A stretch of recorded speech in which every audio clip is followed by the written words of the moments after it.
Donald Trump is threatening genocide on the people of Iran, and his henchmen are already preparing the ground for that. If you want examples in practice of how the United States behaves, consider the bombing of Imperial Japan. Unless people are prepared to say we committed war crimes in the bombing of Japan, then they can expect something like that as justifiable over Iran. The President of the United States has threatened civilizational destruction over Iran and thereby presumably a genocide over the people of Iran. So it is rather advertising a genocide, isn't it? I mean, let's just remind ourselves of the words. He got up this morning, the president, and decided to threaten the Iranian people with complete destruction. A whole civilization will die tonight, never to be brought back again. Every time you think that the Trump regime has hit its lowest point, they surprise you and go even lower. As if openly threatening war crimes, destroying water supplies, electrical supplies, roads, bridges, train infrastructure was not bad enough. Now they're threatening to erase the entire civilization.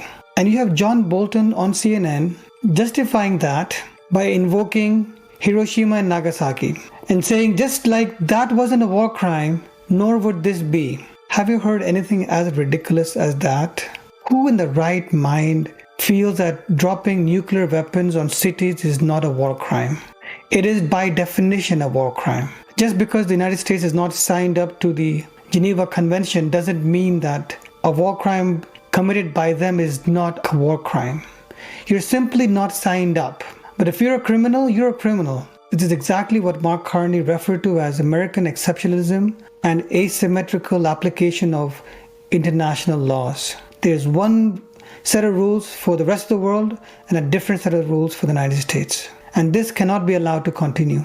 My prediction is that unless something changes drastically, something like perhaps Gavin Newsom becoming the next president of the United States, unless something drastic happens, this is the decline of the United States hegemony. We're seeing it with our own eyes. And a day will come when those who perpetrate war crimes will be tried in the International Court of Justice, whether they sign up to it or not. And what's the United Nations doing? The most useless of all organizations, the UN. An organization where countries like Russia and China are vetoing permanent members, while countries like India and Canada don't get a seat at that top table. That's how useless the United Nations is. And if that toothless organization becomes even more impotent, I don't really care. It should be disbanded anyways. But what do you think?